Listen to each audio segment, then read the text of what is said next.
열왕기상 3장. 이에 왕이 제사하러 기브온으로 가니 거기는 산당이 큼이라.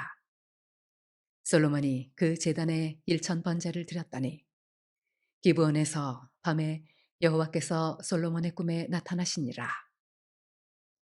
하나님이 이르시되 내가 네게 무엇을 줄꼬 너는 구하라. 솔로몬이 이르되 주의 종 내 아버지 다윗이 성실과 공의와 정직한 마음으로 주와 함께 주 앞에서 행함으로 주께서 그에게 큰 은혜를 베푸셨고 주께서 또 그를 위하여 이 큰 은혜를 항상 주사 오늘과 같이 그의 자리에 앉을 아들을 그에게 주셨나이다. 나의 하나님 여호와여, 주께서 종으로 종의 아버지 다윗을 대신하여 왕이 되게 하셨사오나 종은 작은 아이라 출입할 줄을 알지 못하고 주께서 택하신 백성 가운데 있나이다. 그들은 큰 백성이라 수요가 많아서 셀 수도 없고 기록할 수도 없사오니 누가 주의 이 많은 백성을 재판할 수 있사오리이까. 듣는 마음을 종에게 주사 주의 백성을 재판하여 선악을 분별하게 하옵소서. 솔로몬이 이것을 구하매 그 말씀이 주의 마음에 든지라. 이에 하나님이 그에게 이르시되 내가 이것을 구하도다. 자기를 위하여 장수하기를 구하지 아니하며 부도 구하지 아니하며 자기 원수의 생명을 멸하기도 구하지 아니하고 오직 송사를 듣고 분별하는 지혜를 구하였으니 내가 네 말대로 하여 네게 지혜롭고 총명한 마음을 주노니 내 앞에도 너와 같은 자가 없었거니와 네 뒤에도 너와 같은 자가 일어남이 없으리라. 내가 또 네가 구하지 아니한 부귀와 영광도 네게 주노니 내 평생에 왕들 중에 너와 같은 자가 없을 것이라. 네가 만일 내 아버지 다윗이 행함같이 내 길로 행하며 내 법도와 명령을 지키면 내가 또 내 날을 길게 하리라. 솔로몬이 깨어보니 꿈이더라. 이에 예루살렘에 이르러 여호와의 언약궤 앞에 서서 번제와 감사의 제물을 드리고 모든 신하들을 위하여 잔치하였더라. 좋은 날입니다. 성령님께서 오늘도 여러분들의 심령 가운데 큰 은혜와 평강으로 함께해 주시기를 주님의 이름으로 축복합니다. 여러분, 구약 성경에서 가장 지혜로웠던 사람은 누구일까요? 라고 묻는다면 여러분 누구라고 대답을 하시겠습니까? 아마 오래 생각할 필요도 없이 솔로몬이라고 아마 여러분들 대답을 하실 것입니다. 그렇습니다. 솔로몬은요, 다윗의 아들이었죠. 그래서 다윗을 이어서 이스라엘의 3대 왕으로서 사역을 했던 사람이었습니다. 우리가 지난 시간 우리가 다윗에 대해서 배웠는데요. 누가 왕인가라는 그런 주제를 가지고 배웠어요. 기억나십니까? 이스라엘의 왕은 분명히 인간 왕이 있었습니다. 그러나 인간 왕 위에 이스라엘 왕은 여호와 하나님이셨습니다. 때문에 비록 눈에 보이는 또 일시적이고 임시적으로 인간 왕이 사역을 하고 있지만 이스라엘은 분명히 하나님이 다스리시는, 하나님이 통치하시는 그런 나라였습니다. 그래서 온 열방은 하나님의 말씀, 또 하나님의 통치 가운데 살아가고 있는 나라 이스라엘을 바라보면서 하나님의 말씀과 그 하나님의 통치 가운데 살아가는 나라는 바로 저런 모습이구나. 공평과 정의가 살아있는 나라, 또 샬롬이 살아있는 나라가 바로 저런 나라구나라는 것을 보면서 여호와 하나님께로 돌아오도록 하는 것. 그것이 하나님께서 제사장 나라 이스라엘을 선택하시고 그들에게 하나님의 뜻을 계시하여 주신 그런 이유였습니다. 그런 면에 있어서 그 하나님의 정신을 가장 잘 구현해냈던 왕이 누구였는가라고 이야기할 때 바로 그것이 다윗이었던 것이죠. 그래서 제사장 나라의 왕의 모습으로서 가장 모범적인 사람이 누구였을까라고 이야기하면 그것은 바로 다윗이었을 것입니다. 자, 이제 오늘 우리는 그 다윗의 아들 솔로몬에 대해서 한번 생각해 볼 텐데요. 솔로몬의 그 삶의 초기, 사역의 초기에 시간의 그 삶의 초기의 모습들을 봤을 때 그 모습은 다윗을 이어서 제사장 나라의 왕으로의 모습에 전혀 손색이 없는 그런 모습을 가지고 있었습니다. 솔로몬은 총 40년 동안 통치를 하였는데요. 그의 통치 전반 20년은 그는 참 그 아버지 다윗의 모습을 따라서 또 의롭고 공평하게 나라를 이끌어가고 있는 그런 모습들을 볼 수 있습니다. 그런데요, 안타깝게도 그의 통치 후반부 20년은 그와는 정반대로 하나님을 떠난 모습들을 볼 수 있어요. 방탕한 모습들을 볼 수 있고요. 또 하나님의 말씀을 따라서 살지 않는 그런 모습들을 보여주고 있는 것이 바로 솔로몬의 그런 모습, 삶의 모습이었습니다. 자, 오늘 우리가 이 솔로몬에 대해서 생각해 보기를 원하는데요. 그 이유는 솔로몬은 분명히 하나님께 쓰임받은 사람입니다. 그러나 하나님께 비록 쓰임을 받은 사람임에도 불구하고 그가 하나님을 떠났을 때, 또 하나님의 말씀을 따라 살지 않을 때 어떻게 그의 신앙이 변질되었는가, 또 하나님께 또 쓰임받지 못하는 그런 삶을 살게 되었는가, 이런 부분들을 우리가 한번 생각해 보는 것이 우리에게 유익하다고 생각이 되어집니다. 그런 의미에서 어떻게 하면 우리가 하나님께 쓰임받는 축복의 삶을 살 수 있는지, 어떻게 하면 우리가 하나님께 쓰임받지 못하는 실패의 삶을 살게 되는지, 이런 중요한 교훈을 우리가 오늘 솔로몬의 삶을 통해서 한번 생각해 보기를 원합니다. 먼저 우리가 한번 솔로몬이 통치했을 때 그 이스라엘 나라가 얼마나 참 영화로웠는가, 이런 모습들을 한번 살펴보기를 원합니다. 열왕기상 4절 20절에 이렇게 이야기하고 있어요.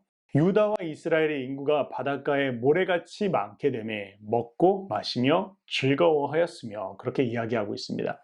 자, 유다와 이스라엘의 백성의 인구가요, 바닷가의 모래와 같고 또 먹고 마시는데 즐거워하였다. 다른 말로 이야기하면 이스라엘이 부강한 나라가 되었다라고 말하고 있습니다. 뿐만 아니라 이 솔로몬 당시에 왕궁에서 섬기는 종들의 수를 세어보니까 하루에 1만 4천 명, 혹은 어떤 사람은 계산에 따라서 3만 2천 명까지도 이야기를 합니다. 어마어마한 수가 솔로몬의 왕궁에서 봉사하였다는 것이죠. 그들이 먹는 식사량만 하더라도 매일 하루 7천 톤의 밀가루를 먹었다고 하고요. 한 사람이 1인당 600g의 고기를 먹었다라고 합니다. 여러분, 600g의 스테이크 한번 드셔보셨습니까? 한 사람이 먹기에도 차고 넘는 그런 양입니다. 뿐만 아니라 막강한 그런 군사력을 가지고 있었는데요. 솔로몬의 병거를 모는 그런 군사들, 마병의 수만 1만 2천 명이었다 성경은 기록하고 있고요. 뿐만 아니라 주변 나라들이 항상 이스라엘에게 조공을 바쳤다라고 이야기하고 있습니다. 사방과 어떤 나라도 이스라엘을 대적할 나라가 없었다라고 성경은 이야기하고 있는 것이죠. 쉽게 이야기하면 정말 태평성대를 누렸던 것이 바로 솔로몬의 시대였습니다. 자, 어떻게 솔로몬의 시대에 이런 치세를 누릴 수 있었을까? 어떻게 이런 태평성대를 누릴 수 있었을까? 한번 그것부터 생각해 보도록 하죠. 자, 솔로몬이요, 그렇게 축복을 누릴 수 있었던 첫 번째 비결을 성경은 뭐라고 이야기하고 있는가에 대해서 한번 살펴보니까요, 이렇게 볼 수 있을 것 같습니다. 그 첫 번째 비결이 무엇인가 하면 바로 그것은 겸손한 마음이었다라고 이야기할 수 있습니다.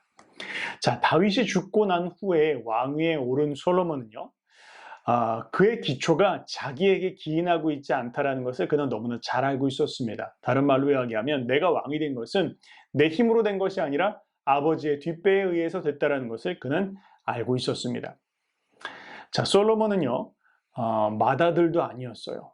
뿐만 아니라 비록 용서는 받았지만 다윗의 범죄함으로 말미암아 밧세바에게서 난 그런 자식이었습니다. 또한 그는 나이도 어렸고요, 정치적인 경험도 거의 없었던 것으로 보입니다. 내세울 것도 없고 또 특별히 자랑할 것도 없는 그런 위치에서 그는 왕이 되었습니다. 때문에 그는 하나님의 은혜 말고는 기댈 것이 없다라는 것을 분명하게 알았던 것 같아요. 그런 솔로몬이었기 때문에 그는 왕이 되자 가장 먼저 하나님 앞에 나아가 1,000번제를 드렸다라고 성경은 이야기하고 있습니다. 이해가 되죠? 하나님 말고는 의지할 것이 없었기 때문에 그는 하나님께 매어 달렸던 것입니다. 자, 그 당시에는요, 성전이 아직 지어지기 전입니다. 그래서 그는 기브온 산당으로 가서 그곳에서 1,000번제를 드렸다라고 그렇게 이야기하고 있어요. 그런데 그렇게 1,000번제를 드리고 났는데 밤중에 어느 날 하나님께서 그에게 나타나셔서 물어보십니다. 이렇게 말씀하시죠. 내가 내게 무엇을 줄까? 솔로몬아, 너 뭘 원하니? 라고 하나님께서 물어보십니다. 자, 거기에 대해서 솔로몬이 뭐라고 이야기하는가를 한번 살펴볼까요? 열왕기상 3장 6절에 이렇게 이야기하고 있습니다. 솔로몬이 이르되 주의 종 내 아버지 다윗이 성실과 공의와 정직한 마음으로 주와 함께 주 앞에서 행함으로 주께서 그에게 큰 은혜를 베푸셨고 주께서 또 그를 위하여 이 큰 은혜를 항상 주사 오늘과 같이 그의 자리에 앉을 아들을 그에게 주셨나이다. 그렇게 이야기하고 있습니다. 뭘 이야기합니까? 솔로몬은요, 이 축복이 어떻게 왔는가에 대한 것을 분명히 인식하고 있었다라고 이야기하고 있어요. 쉽게 이야기하면 오늘날과 같이 그의 자리에 앉을 아들을 그에게 주셨습니다. 자, 내가 이 자리에 앉은 것, 그것은 주님의 은혜입니다. 그리고 또 아버지의 덕입니다. 나는 아무것도 아니에요. 내가 잘한 게 아무것도 없습니다. 근데 아버지의 덕으로 또 하나님의 은혜로 내가 이 자리에 앉게 되었습니다. 내가 잘나서가 아닙니다. 라는 것을 그는 정확하게 인식하고 있었다는 것입니다. 자, 여러분, 내가 누구인지를 정확하게 아는 것, 그것은 겸손의 출발점이죠. 솔로몬의 지세의 초기, 사역의 초기는요, 바로 내가 누구인지를 아는 것으로부터 시작하였습니다. 굉장히 훌륭한 점입니다. 자, 그가 이렇게 겸손한 자리에 앉았던 모습을 아주 잘 표현해주고 있는 그런 말이 있는데, 그것이 바로 7절에 나와 있어요. 한번 7절을 읽어볼까요? 나의 하나님 여호와여, 주께서 종으로 종의 아버지 다윗을 대신하여 왕이 되게 하셨사오니 종은 작은 아이라 출입할 줄을 알지 못하고, 그렇게 이야기하고 있습니다. 자, 여러분, 이 솔로몬은요, 그의 치세 초기에 정확하게 제사장 나라 이스라엘의 왕이 가져야 할 마음이 무엇인가를 정확하게 이해하고 있었어요. 어떻게 그걸 알 수 있냐고요? 그는 자기를 종이라고 표현하고 있습니다. 그가 종이었는가요? 아니죠. 그는 왕이었습니다. 그런데 그가 스스로에 대해서 종이라고 이야기합니다. 왜요? 그가 종이라고 이야기할 수 있는 유일한 한 분은 바로 하나님 앞에 나는 종입니다라는 것을 인식하고 있었다는 것이에요. 맞아요. 그게 다윗 왕이 가지고 있었던 마음입니다. 자, 솔로몬은요, 그의 치세 초기에 아버지 다윗이 가지고 있었던 그런 종의 마음, 여호와 앞에 나는 그분의 종으로서 지금 섬기는 것이다라는 그 마음을 정확하게 그의 마음 가운데에도 인식하고 있고 각인하고 있었습니다. 아주 훌륭한 점이죠. 뿐만 아니라 그는 이렇게 이야기하고 있습니다. 저는 작은 아기입니다. 작은 아이입니다. 뭘 말합니까? 작은 아이는요, 함부로 하지 않죠. 그는 섣불리 속단하지 않습니다. 뭐든지 물어봅니다. 부모에게로 확인합니다. 그리고 거기에 대해서 부모가 결정하고 상의해서 이를 결정하는 그런 모습들을 볼 수 있죠. 더 나아가 그는 이렇게 이야기하고 있어요. 출입할 줄을 알지 못합니다. 그렇게 이야기하고 있습니다. 여러분, 우리말로 이야기하면 일어설 줄을 모르고 앉을 줄을 몰랐다. 그런 표현도 있지 않습니까? 그는 설 줄도 모르고 앉을 줄도 몰랐다. 저는 들어갈 줄도 모르고 나갈 줄도 모릅니다. 그렇게 내가 지금 무엇을 해야 될지도 잘 모르는 그런 어린아이입니다. 이런 마음을 가지고 있었다는 것이죠. 굉장히 겸손한 모습입니다. 오로지 하나님의 은혜를 구하는 그런 모습들입니다. 그럴 정도로 솔로몬은요, 아주 겸손한 모습으로 자신을 작게 여기는 그런 마음으로 시작했던 사람이었다는 것을 이야기할 수 있어요. 바로 이 지점이 솔로몬의 출발점이었습니다. 겸손한 마음. 하나님 앞에 나는 아무것도 아닙니다. 내가 이 자리를 잘해서 얻은 것도 아닙니다. 내가 노력해서 얻은 것도 아닙니다. 그리고 나는 아는 것이 아무것도 없습니다. 그렇기 때문에 나는 하나님의 은혜가 아니고서는 아무것도 할 수 없습니다. 바로 그런 마음이 이 솔로몬의 마음이었습니다. 여러분, 이렇게 겸손하면요, 사람이 엎드리게 돼요. 겸손하면 기도하지 말라고 해도 하나님 앞에 기도하게 됩니다. 그런데 그 겸손을 잃어버리면 아무리 기도를 해야 된다라고 이야기해도 기도하지 않게 되는 것이죠. 자, 근데 여러분, 문제는요, 누구나 어떤 낯선 일들, 낯선 상황이 되면 자동적으로 겸손하게 됩니다. 일부러 겸손하라고 하지 말라고 해도 겸손하게 됩니다. 그런데요, 사람은 시간이 흘러봐야 아는 것 같아요. 아, 새로운 일들 혹은 한 번도 경험해보지 않은 일들을 맞닥뜨렸을 때에는 누구나 다 겸손하지만, 그러나 언젠가는 이 낯섦이 사라지는 순간이 찾아옵니다. 익숙해지는 순간들이 찾아와요. 이제는 내가 안다라고 생각이 되어지고, 이제는 내가 할 줄도 안다라고 생각하는 그런 순간들이 인생의 어느 순간 찾아오기 시작합니다. 자, 그런데 그런 익숙해지는 순간, 낯섦이 사라지는 순간, 그때 우리가 자기를 잃어버리기 쉽다는 것이죠. 처음 시작할 때는 하나님의 은혜 아니고서는 아무것도 할 수 없습니다. 하나님께서 은혜 주십시오. 그렇게 기도하지만, 그러나 어느 순간 그 낯섦이 사라지고 났을 때, 모든 것이 익숙해지기 시작할 때, 사람들은 이거 내가 한 거 아니에요? 근데 왜 나를 인정해 주지 않는 거예요? 라고 말이 바뀌기 시작하는 것이죠. 바로 이것이 인간의 연약함인 것 같습니다. 자, 어쨌든요, 솔로몬은 그의 사역의 초기의 시간, 참 하나님 앞에 겸손한 마음으로 시작했던 모습들을 가지고 있습니다. 이것은 우리가 배울 점이에요. 겸손한 마음, 잊지 말아야 될 것입니다. 자, 그런데요, 그런 겸손한 마음을 가졌던 솔로몬이 구했던 한 가지가 있습니다.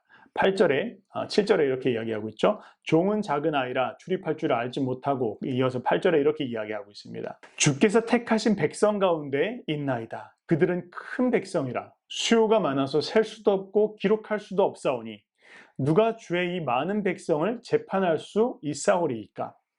듣는 마음을 종에게 주사. 듣는 마음을 종에게 주사. 이것이 중요한 것입니다. 주의 백성을 재판하여 선악을 분별하게 하옵소서, 그렇게 이야기하고 있어요. 여러분, 듣는 마음이라고 솔로몬이 지금 구하고 있습니다. 한 가지 여호와 하나님께 구하는 것이 있는데 바로 그것이 듣는 마음입니다. 이 듣는 마음, 이게 뭘까요? 직역하면요, 이것은 경청하는 마음 혹은 이해하는 마음, 그렇게 이야기할 수 있습니다. 경청하는 마음, 이해하는 마음. 자, 이런 것이 왜 필요할까요? 자, 솔로몬은요, 이스라엘의 왕으로서 또 그 당시에는 왕이 심판의 그런 기능들을 수행하고 있었습니다. 자, 그렇게 이스라엘 백성들 가운데 일어나는 여러 가지 송사에 대해서 심판할 때 그는 먼저 이해하는 마음, 경청하는 마음을 가지고 있었어야 했습니다. 백성들 가운데에서 많은 그런 분쟁들이 일어날 때 그들이 각자의 상황 가운데에서 왜 그렇게 생각하는지, 어떤 어려움을 당하고 있는 것인지 그들의 상황 가운데에서 들어볼 줄 알고 또 이해할 줄 아는 마음이 필요했습니다. 자, 그런데요, 그냥 경청하는 마음, 이해하는 마음은 백성들의 상황을 이해하는 것만을 떠나서 하나님께서 그 상황을 어떻게 보시는지, 그 상황에 하나님께서 뭐라고 말씀하시는지 하나님 앞에 경청하는 마음, 그리고 하나님의 뜻을 헤아리는 마음이 또한 필요했습니다. 그래야 선악간에 바르게 분별할 수 있기 때문이죠. 자, 여러분, 이것이 지도자들에게 있어서는 굉장히 중요한 그런 마음인 것 같습니다.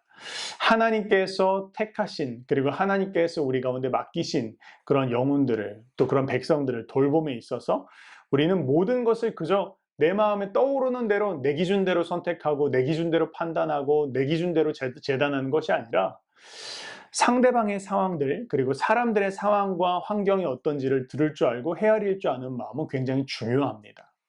그런데 그냥 사람들의 상황과 환경을 들을 뿐만 아니라 하나님께서는 또 뭐라고 보시는지, 하나님은 또 뭐라고 말씀하시는지 하나님의 음성을 또한 듣는 것이 굉장히 또한 중요합니다.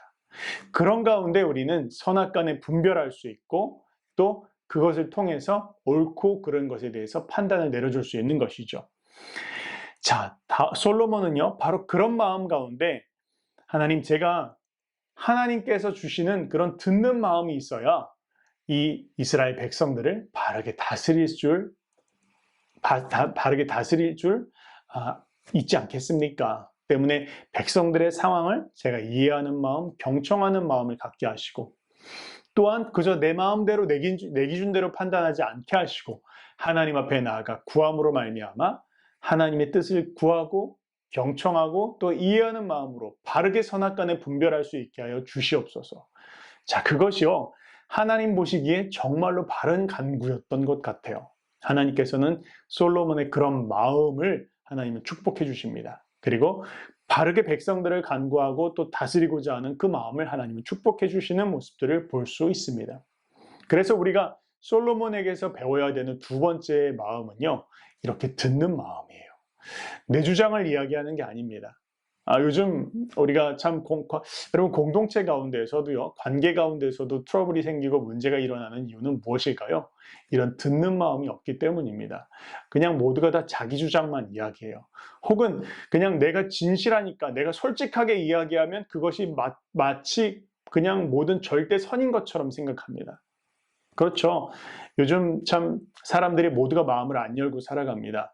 또 신뢰하지 않고 살아갑니다. 그래서 내가 내 마음을 열고 이야기하는 것만으로도 대단한 것처럼 생각이 되어질 수 있어요. 그런데요, 솔직한 게 다는 아닙니다. 내가 그냥 내 속에 있는 이야기를 다 했다라고 해서 그것이 다는 아니에요. 옳은 것은 아닙니다. 우리가 하나님의 기준 앞에 나갈 줄 알아야 됩니다. 하나님의 뜻이 무엇인지, 하나님은 무엇을 그 상황에 대해서 뭐라고 말씀하시는지를 우리가 경청하고 이해할 줄 아는 마음만 있다면 우리 공동체 가운데 일어나고 있는 많은 분쟁들, 많은 다툼들은 아마 사라질 것입니다. 자, 그런 하나님 앞에 듣는 마음을 구하는 것, 그것이 또 솔로몬의 삶을 통해서 우리가 배울 수 있는 두 번째 훌륭한 그런 교훈입니다. 세 번째가 있어요. 세 번째는 8절과 9절에 동일한 말씀이지만 이렇게 이야기하고 있죠. 주께서 택하신 백성 가운데 있나이다.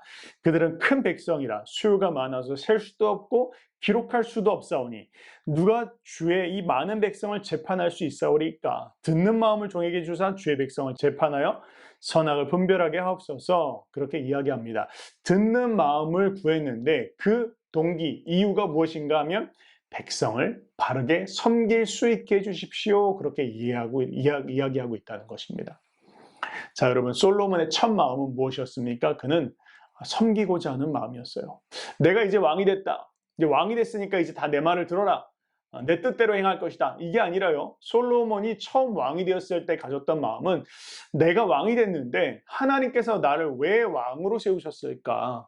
하나님이 나를 왜 왕의 자리에 앉히셨을까? 그것은 백성들을 바른 길로 인도하라고, 바르게 다스리라고 나를 이 왕의 자리 가운데 앉히신 것이 아니겠는가 하는 그 마음을 가졌다는 거예요.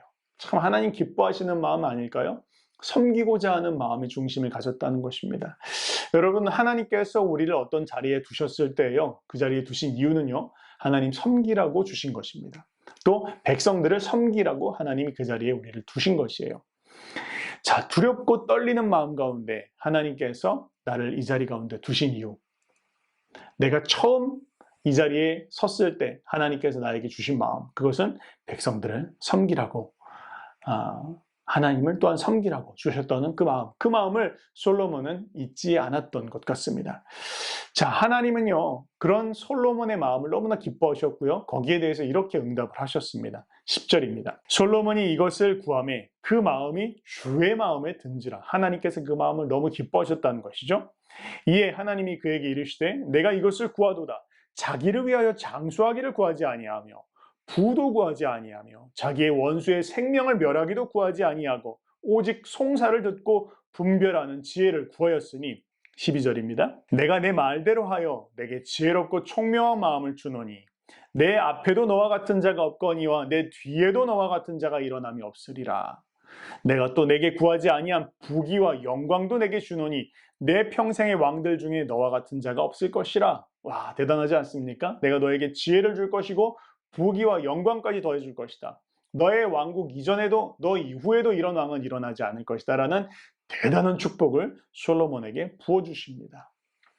자, 여러분, 참 우리가 이 솔로몬에게서 배울 점이 너무나 많죠. 겸손한 마음, 또 듣는 마음, 그리고 또 섬기고자 하는 마음, 이 마음으로 하나님께서 나를 두신 그 자리 가운데서 섬기기 시작할 때 하나님은 우리에게 구한 바, 구하지 않은 것까지 더해주시는 분이시다라는 것을 솔로몬의 지세 초기에 그의 삶의 교훈이 우리에게 이야기해주고 있는 것입니다. 자, 그런데요, 솔로몬은 그의 인생 후반기에 그 이전 20년과는 다른 길을 걸어가고 있는 모습들을 보게 됩니다. 제가 오늘 설교 초반부에 말씀을 드렸던 것처럼요, 이스라엘 왕에게는 중요한 그런 기준이 있었어요. 그것은 내가 왕이 아니라는 것이죠. 하나님께서 왕이라는 것을 그들은 잊지 말았어야 했습니다. 그런데요, 뿐만 아니라 하나님은 조금 더 구체적인 그런 지침을 주셨어요. 왕들은 이러이러해야 한다라는 것을 말씀하신 게 있는데요. 그것이 신명기 17장에 나와 있습니다. 신명기 17장 16절부터 19절에 나와 있는데 거기에 나와 있는 말들을 요약하자면요. 자, 왕들은 첫 번째, 병마를 많이 소유하지 말아야 된다. 군사력을 의지하지 말아야 된다는 것이죠. 또한 두 번째, 여인을 두지 말아야 한다. 많은 아내를 거느리지 말아야 된다. 그것이 너희를 잘못된 길로 인도할 것이다 라고 경고하셨습니다. 세 번째는 은과 금을 의지하지 말라. 많이 쌓아두지 말라. 재물을 의지하지 말고 여호와 하나님을 의지하라는 말씀이고요. 뿐만 아니라 이 율법, 이 신명기의 말씀을 항상 가까이에 두고 평생 읽어라. 그리고 그 말씀의 규례를 따라서 행하라 라는 것이 하나님의 신명기를 통해서 주신 말씀입니다. 자, 그런데요, 그 기준을 따라서 보니까 솔로몬의 삶은 전혀 다른 길을 가고 있었다는 것을 우리는 알 수 있습니다. 다윗도 완벽하지 않았어요. 다윗도 실수를 많이 하였습니다. 그런데 다윗은 실수를 하다가도 넘어졌지만 그러나 곧 다시 회개하고 바른 길로 돌아왔던 모습들을 볼 수 있어요. 자, 그런데 안타깝게도요, 솔로몬은요, 자신의 심령조차 자기 안에 죄악이 있는 것들을 그는 알지 못했던 것 같아요. 때문에 그는 자기를 제어할 수 있는 그런 환경이 되어지지 않자 그는 자기 안에 있는 잘못된 본성, 죄악된 본성에 이끌려서 살아가고 있는 그런 모습들을 보게 됩니다. 자, 무엇을 말하냐면요. 우리 모두는 죄인입니다. 우리는 모두가 연약한 모습들을 가지고 있습니다. 우리 본성 가운데 죄악이 숨어 있습니다. 자, 그런데요. 예를 들어서 한번 다윗을 생각해 보면요. 다윗은 그의 인생 초기 그리고 또 사울에게 쫓겨나는 그런 순간을 통해서 광야의 연단의 시간들을 거쳤습니다. 그 연단의 시간을 거치면서 그는 하나님 앞에 겸손한 그런 훈련의 시간들을 받게 됩니다. 다른 말로 이야기하면 자신의 자아가 깨어지는 훈련을 받았다라는 것이죠. 자, 그런데요, 솔로몬은요, 태어나는 순간부터 그는 사랑받았고 또 똑똑하고 아주 재능 있는 그런 모습들을 보였던 것 같아요. 그래서 그는 이런 광야의 시간을 혹은 이런 훈련의 시간들을 지나갔다라는 표현이 성경 어디에도 그렇게 나와 있지 않은 모습들을 봅니다. 자아가 깨어지는 연단을 지나가지 못했다는 것이죠. 자, 그 결과 어떻게 됐는지를 한번 간단하게 살펴볼까요? 솔로몬의 실패의 모습 첫 번째는 그가 여인을 사랑했다라고 이야기하고 있어요. 자, 우리가 오늘 본문이 솔로몬 열왕기상 3장 중반부부터 우리가 읽었는데요. 열왕기상 1절은 이런 말이 적혀 있어요. 뭐라고 적혀 있냐면요. 솔로몬이 애굽의 왕 바로와 더불어 혼인 관계를 맺어 그의 딸을 맞이하고 다윗성에 데려다 두고 그렇게 이야기하고 있어요. 자, 이걸 여러분들 이 전체적인 맥락을 이해하시는 분들은요. 이 1절을 읽으면 고개가 갸우뚱해지게 돼요. 왜 여기 바로의 딸을 아내로 맞이하지? 네, 의도한 거예요. 열왕기상의 저자가 독자들로 하여금 앞으로 있어질 일들에 대한 복선을 지금 깔아놓고 있습니다. 자, 이 여인에 대한 문제가 이 솔로몬의 삶에 있어서 결정적으로 그로 넘어지게 하는 그런 원인이 되어집니다. 나중에요, 이 후반 11장에 가보면요, 솔로몬이 이 여인을 사랑함으로 말미암아 그의 초기의 신앙으로부터 떠나는 그런 모습들을 볼 수 있습니다. 11장 1절부터 3절에 이렇게 이야기하고 있어요. 솔로몬 왕이 바로의 딸 외에 이방의 많은 여인을 사랑하였으니 그렇게 이야기하고 있습니다. 여러분, 여기서 사랑하였으니라는 것은 아합을 이야기하는데요. 이건 그냥 좋아했다라는 뜻을 넘어서서 강하게 집착했다 혹은 성적인 욕망을 가졌다 이런 표현까지 이야기할 수 있어요. 자, 당시의 고대 근동 사회에서는요, 다른 나라의 그런 공주를 맞아들이는 것, 이것이 그냥 흔하게 있었던 일이었습니다. 흔히 말해서 정략 결혼이라는 것이 흔하게 있었던 것이죠. 그저 외교적인 방편 중에 하나였습니다. 그런데요, 지금 성경은 뭐라고 이야기하고 있냐면 솔로몬이 그냥 정략적으로 결혼하는 것을 떠나서 그것을 연모했다, 사랑했다 그렇게 이야기하고 있어요. 적극적으로 탐했다는 것이죠. 안목의 정욕에 이끌려서 외교적인 그런 수완으로서 한 것을 떠나서 그것뿐만 아니라 여인을 탐닉하는 모습으로 그렇게 이방 여인들과 혼인 관계를 맺었다라고 성경은 이야기하고 있어요. 계속 읽어볼게요. 곧 모압과 암몬과 에돔과 시돈과 헷 여인이라. 여호와께서 일찍이 여러 백성에 대하여 이스라엘 자손에게 말씀하시기를 너희는 그들과 서로 통혼하지 말며 그들도 너희와 서로 통혼하게 하지 말라.